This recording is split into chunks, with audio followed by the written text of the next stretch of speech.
प्यारे विद्यार्थियों नमस्कार। पथ सफलता के YouTube चैनल पर आपका एक बार फिर से स्वागत, अभिनंदन। मैं नंद किशोर यादव NK यादव आप लोगों के साथ हूं।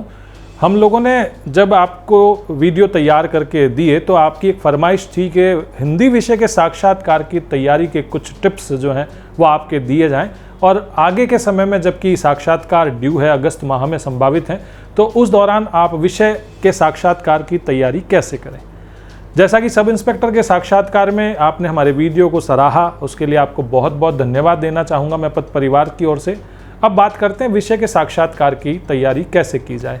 सबसे पहले एक महत्वपूर्ण बात जो कि आत्मविश्वास सहजता की है वो आपको पहले ही बताई, सादगी की है बताई, वो आप सब इंस्पेक्टर के इंटरव्यू के कॉमन टिप्स हैं जो आप ड्रेसिंग सेंस से लेके आपके प्रेजेंटेशन तक आप लोगों को याद रखने हैं। कुछ एक बेसिक बात, जब विषय के साक्षात्कार के लिए जाते हैं तो आपसे एक अपेक्षा की जाती है कि आप विषय के सूक्ष्म से सूक्ष्म अध्ययन की अभिव्यक्ति करें, और साथ ही साथ आप जो है एक लेवल पे ले जाकर जब आपसे सवाल पूछे जाए तो भी आप डगमगाए ना। सामान्य रूप से साक्षात्कार की तैयारी बहुत ही सामान्य शिष्टाचार के बाद आपकी शैक्षणिक पृष्ठभूमि से होती है।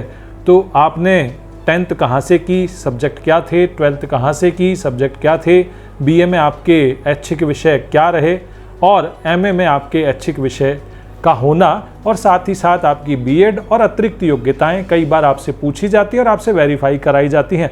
तो उस समय बहुत अजीब सा प्रेशर आप अपने ऊपर ना लें। फिर बारी आती है कि एक अजीब सा सवाल होता है जो हर पोस्ट के लिए होता है कि आपका PGT के लिए चयन क्यों किया जाए, आपका TGT के लिए चयन क्यों किया जाए, या आप हिंदी विषय के अध्यापक ही क्यों बनने जा रहे हैं। तो इसका न तो कोई ज़्यादा आदर्शवादी उत्तर हो और ना कोई बहुत ज़्यादा व्यवहारिक उत्तर। पहले आपको जब साक्षात्कार SI के लिए तैयारी के टिप्स दिए थे तो आपने जब इस तरह के सवालों की बात की तो मैंने बहुत आराम से आपको कहा था आपको अपनी अभिव्यक्ति देनी है, अति आत्मविश्वास से नहीं, बड़ी सादगी से विनम्रता के साथ आपके लिए जो भी सवाल पूछे जाएं उनका आप उत्तर दें। अब बात करें हम लोग हिंदी विषय की। कुछ एक सवाल कॉमन होते हैं कि आप अपना पसंदीदा कवि बता दें, आप किस लेखक को पसंद करते हैं ये बता दें, उनकी 2-4 रचनाएं बता दें, उन रचनाओं का मूल्यांकन बता दें। तो ये सवाल आपकी रुचि का है तो आप अपने हिसाब से तैयार करें। सबसे पहले हिंदी के साक्षात्कार में हम लोग बात करें व्याकरण की, तो व्याकरण की स्वयं की आपसे परिभाषा पूछी जाती है, नियमों की समष्टि, शुद्ध लेखन से संबंध। इस तरह से आप जब बेसिक व्याकरण की 10th 12th में चलने वाली CBSE RBSE की किताबें पढ़ते हैं तो आपको व्याकरण की परिभाषा मिल जाती है। फिर बारी आती है व्याकरण में हम पढ़ते क्या हैं। तो वर्ण विचार के बाद में शब्द और वाक्य तक आपको परिभाषाएं याद हों। वर्ण किसे कहते हैं, अक्षर किसे कहते हैं, ध्वनि किसे कहते हैं, स्वर्ग का वर्गीकरण कीजिए, व्यंजन वर्गीकरण कीजिए। इस तरह के बहुत से सवाल हैं। संयुक्ताक्षर क्या होता है, प्लुत स्वर क्या होते हैं, ये आपके सवाल हैं जो आपको तैयार करने हैं। शब्द की परिभाषा आपसे पूछ ली जाती है कि शब्द क्या है, वर्णों का योग है, सार्थक होना चाहिए। फिर शब्द के भेद के आधार जो हैं 4 बताए गए, उत्पत्ति के आधार पे, रचना के आधार पे, अर्थ के आधार पे, परिवर्तन के आधार पे, फिर उनका उपविभाजन। इसी दौरान जब हम लोग उत्पत्ति के आधार पे शब्दों की बात की जाती है आपसे तो बहुत सामान्य से सवाल आपसे पूछ लिए जाते हैं कि साहब तत्सम और तद्भव शब्द में क्या अंतर है। विदेशी शब्दों का परिचय आपसे पूछ लिया जाता है। मूल शब्द क्या होते हैं, यौगिक शब्द क्या होते हैं, यौगिक शब्द और योगरूढ़ शब्दों में अंतर क्या होता है, संज्ञा सर्वनाम विशेषण क्रिया को विकारी क्यों कहा जाता है, क्रिया विशेषण समुच्चय बोधक, संबंध बोधक और विस्मय आदि बोधक शब्द अविकारी क्यों होते हैं। इस तरह के बेसिक सवाल आप लोग करके जाएं। जब वाक्य की बारी आती है तो वाक्य की परिभाषा, वाक्य के अंग, उद्देश्य, विधेय, वाक्य की 3 विशेषताएं जिसमें योग्यता, आकांक्षा की पूर्ति और आसक्ति जो कि बेसिक सवाल हैं आपसे पूछ लिए जाते हैं। उद्देश्य का विस्तार ये वाक्य विश्लेषण में आते हैं, और वाक्य में ही पद का परिचय एक महत्वपूर्ण हिस्सा होता है जो आपको सवाल के रूप में पूछा जा सकता है। तो इस प्रकार आप व्याकरण की तैयारी करें। कुछ एक बेसिक परिभाषा वाले भी ध्यान रखें, जैसे पर्यायवाची शब्द क्या होते हैं, अनेकार्थक शब्द क्या होते हैं, पर्यायवाची अनेकार्थक में क्या अंतर होता है, युग्म शब्द। कई बार आपको इस तरह के साक्षात्कार में शब्द शुद्धि के लिए श्याम पट पर भी आमंत्रित किया जा सकता है, तो उस समय आप शब्द शुद्धि भी करके जाएं। विशेष रूप से यौगिक शब्दों का ध्यान रखें। कुछ एक अंतर वाले सवाल व्याकरण से जो पूछे जाते हैं, संधि समास में अंतर क्या है, उपसर्ग प्रत्यय में अंतर क्या है, कुछ परिभाषा के सवाल, कारक किसे कहते हैं, इस तरह के सवालों के लिए भी आप हिंदी विषय में व्याकरण से तैयारी कर सकते हैं। व्याकरण के बाद हम लोग भाषा विज्ञान की बात करें, जो कि साक्षात्कार का महत्वपूर्ण बिंदु होता है। हिंदी शब्द की व्युत्पत्ति, हिंदी का भाषा विज्ञान का परिचय, जिसमें 5 उपभाषाएं, पूर्वी हिंदी, पश्चिमी हिंदी, राजस्थानी, बिहारी और पहाड़ी। फिर आगे जाके भाषा विज्ञान में एक संक्षिप्त थोड़ा वर्गीकरण किया जाता है, तो पूर्वी हिंदी की 3 बोलियों को छत्तीसगढ़ी, अवधी, बघेली और पश्चिमी हिंदी की 5 बोलियों को ब्रज, खड़ी बोली, हरियाणवी, कन्नौजी और बुंदेली, इनसे सवाल पूछे जाते हैं। विशेष रूप से जब हम लोग हिंदी साहित्य का भाषा विज्ञान की दृष्टि से अध्ययन करते हैं तो हमारे सामने 3 भाषाएं एक साहित्यिक स्तर पर आती हैं, ब्रज, अवधी और खड़ी बोली। इनकी व्याकरणिक विशेषता, इनका साहित्य और इनकी भाषा विज्ञान की दृष्टि से इनका प्रचलन का क्षेत्र का सामान्य परिचय आपको याद होना चाहिए। व्याकरण का एक और सवाल भाषा विज्ञान में हम लोग ला रहे हैं, वो है काल का परिचय। हेतु हेतु मद भूत क्या होता है, हेतु हेतु मद भविष्य क्या होता है।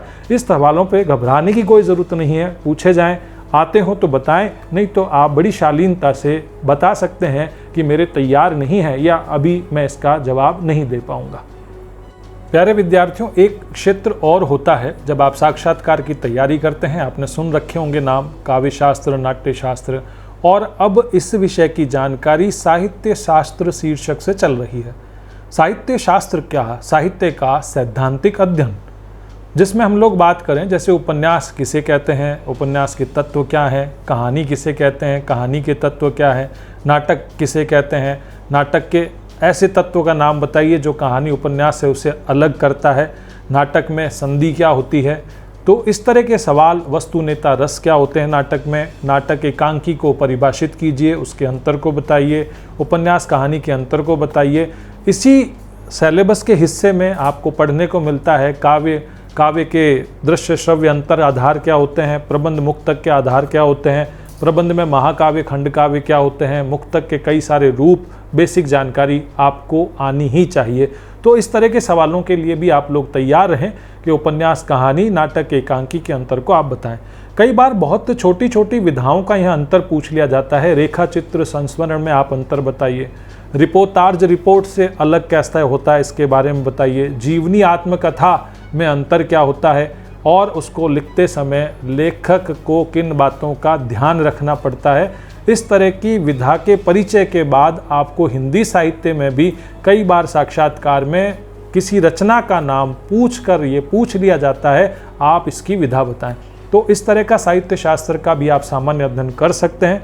अब हम लोग एक बहुत बड़े हिस्से को टच करने जा रहे हैं जिसका नाम है हिंदी साहित्य का इतिहास। उसकी रुचि के लिए आप लगातार वीडियो देख ही रहे हैं। हम लोग हिंदी साहित्य इतिहास लेखन परंपरा कर चुके, काल विभाजन नामकरण कर चुके और आदिकाल से लेकर आधुनिक काल तक हमारा जो अध्ययन का सिलसिला है वो आने वाले वीडियो में चलता रहेगा। यहाँ पे एक बेसिक जानकारी के साहित्य का वर्गीकरण आपको पता हो, निर्गुण सगुण का अंतर पता हो, आदिकाल का नामकरण पता हो, रीतिकाल के नामकरण के सवाल पता हो, और साथ में यहाँ पर जो एक सवाल आपको तैयार करना है, विभिन्न काल और उपविभाजन में साहित्यिक प्रवृत्तियाँ आपको अच्छे से आती हों। यहाँ पर आपसे एक अपेक्षा ज़रूर की जाती है कि इतने सारे कवि हम लोग कैसे याद करें। तो 11th, 12th, 9th, 10th में चलने वाले CBSE के सिलेबस में जो भी निर्धारित रचनाकार हैं उनका सामान्य परिचय आपको तैयार करके ही जाना है। कई बार वहाँ पूछ लिया जाता है कि आपने बताइए कौन सा पाठ पढ़ रखा है, और उस समय आपने बहुत पहले पढ़ रखा है तो उतने आत्मविश्वास से आप जवाब नहीं दे पाएंगे। और हिंदी साहित्य के एक और सवाल में जैसे पसंदीदा कवि में ज़्यादातर विद्यार्थी निराला करके जाते हैं। अब आप सूर्यकांत त्रिपाठी निराला करके जाते हैं तो छायावाद के कवि हैं, एक ऐसे रचनाकार हैं जिनसे नई कविता के कवि भी परंपरा में अपना संबंध जोड़ने में गौरव गर्व अनुभव करते हैं। अब सरोज स्मृति की थीम क्या है, राम की शक्ति पूजा की स्टोरी क्या है, लेखन का उद्देश्य क्या है, छंद विधान क्या है, लंबी कविता निराला जी की कविताओं से क्यों प्रसिद्ध हुई, लंबी कविता की आवश्यकता क्या पड़ी, सरोज स्मृति, राम की शक्ति पूजा के अलावा जागो फिर एक बार कविता भी आपसे पूछ ली जाती है, कुकुरमुता भी पूछ ली जाती है, विधवा, भिक्षुक, इस तरह की सभी अलग अलग प्रवृत्तियों की रचनाएं और उनकी जानकारी आपके एक बार बहुत अच्छे से अध्ययन की हुई होनी चाहिए, तब आप आत्मविश्वास से जवाब दे पाएंगे। कई बार गद्य लेखन में आप लोग मुंशी प्रेमचंद को करके जाते हैं तो कम से एक आधा उपन्यास उनका पढ़ा हुआ आपके होना चाहिए, कोई एक आधी कहानी पढ़ी हुई होनी चाहिए, उनका एक जो बेसिक रचनाओं का जो परिचय है वो आपको याद होना चाहिए। आदर्शोन्मुखी यथार्थ क्या होता है, प्रेमचंद क्यों प्रारंभ में आदर्शवादी लिखते थे, बाद में यथार्थवादी क्यों हो गए, उनकी भाषा शैली आपको पता हो, प्रेमचंद की और जयशंकर प्रसाद की भाषा शैली में क्या अंतर है। इस तरह के कई सामान्य प्रश्न आप लोगों से पूछे जाते हैं। अब बात करते हैं हम लोग बहुत सामान्य सी कि आप इंटरव्यू में सफल होने के लिए क्या करें। मेरा ये मानना है और हमारे पुराने अनुभव से एक बात पता चलती है, आपके पास एक खुद की नोटबुक होनी चाहिए। डेली आप अपने आप से सवाल कीजिए, उन सवालों के जवाब ढूंढने के लिए मेहनत कीजिए, किसी विषय विशेषज्ञ के संपर्क में रहिए ताकि वो बहुत अच्छे से आपको उन आंसर का जो आपने तैयार किया है उनका संशोधित रूप बता सके। तो ये तो बात हुई सिलेबस की, जिसमें भाषा विज्ञान हमने बात की, व्याकरण की बात की, हिंदी साहित्य की बात की। काव्य शास्त्र का इस लेवल पे अध्ययन कैसे किया जाए, तो काव्य शास्त्र में काव्य की परिभाषा आपको पता हो, हेतु और प्रयोजन का अंतर आपको आना चाहिए, फिर बेसिक जानकारी, अलंकारों में अंतर आए, छंद के बेसिक जो भी हमारे सिलेबस में चलते हैं उनका अंतर आपको पता हो, शब्द शक्तियों का सामान्य परिचय पता हो। इस तरह से आप अपने साक्षात्कार को अच्छा बना सकते हैं। अब बेसिक जानकारी में आपसे अपेक्षा की जाती है कि आपको उपमा, रूपक, उत्प्रेक्षा जो कि 12th 10th लेवल में चलते हैं इनमें अंतर पता हो, यमक और श्लेष में अंतर क्या होता है ये पता हो, और जो अलंकार के जोड़े चलते हैं अर्थभेद की दृष्टि से, उलझन की दृष्टि से, वो आपको पता हो कि विभावना विशेषोक्ति में क्या अंतर होता है, भ्रांतिमान संदेह में क्या अंतर होता है। इस प्रकार आप बहुत अच्छे से तैयारी कर सकते हैं।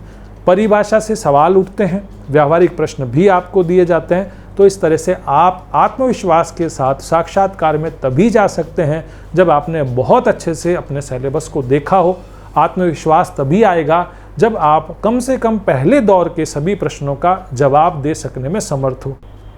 साक्षात्कार की तैयारी चलते चलते हम लोग बताना भूल ही गए आपको, या ऐसी बहुत सी बातें आपको तैयारी करते समय याद आती है, मुझे भी आई, तो मैं और आपको थोड़े से टिप्स दे दूं। जैसे नंबर 1, जब हम लोग बात करते हैं, मान लीजिए आप राजस्थान से हैं, राजस्थान से जोधपुर से हैं, तो जोधपुर की भौगोलिक स्थिति, इतिहास, सांस्कृतिक स्थिति और सबसे महत्वपूर्ण साहित्यिक स्थिति का सामान्य परिचय होना चाहिए। अब जैसे हम लोग साक्षात्कार में गए और आपसे पूछा गया जोधपुर के 2 प्रसिद्ध रचनाकारों के नाम बताइए और हमें नहीं आता, तो ये आपकी साहित्यिक रुचि कम होने का प्रमाण बन जाता है। ऐसे ही 2 पत्रिकाओं के बारे में बताइए, आपके जोधपुर का शैक्षणिक महत्व बताइए, आपके जोधपुर के यहाँ जो भी महत्वपूर्ण संस्थान है उनका एक आप परिचय दीजिए। ऐसे प्रश्नों को भी आप बहुत अच्छे से तैयार करके जाएं। फिर वापस वही अच्छा संगीत सुने, मोटिवेशनल वीडियो देखें, अच्छा साहित्य पढ़ें, आत्मविश्वास के साथ आप साक्षात्कार देने जाएं।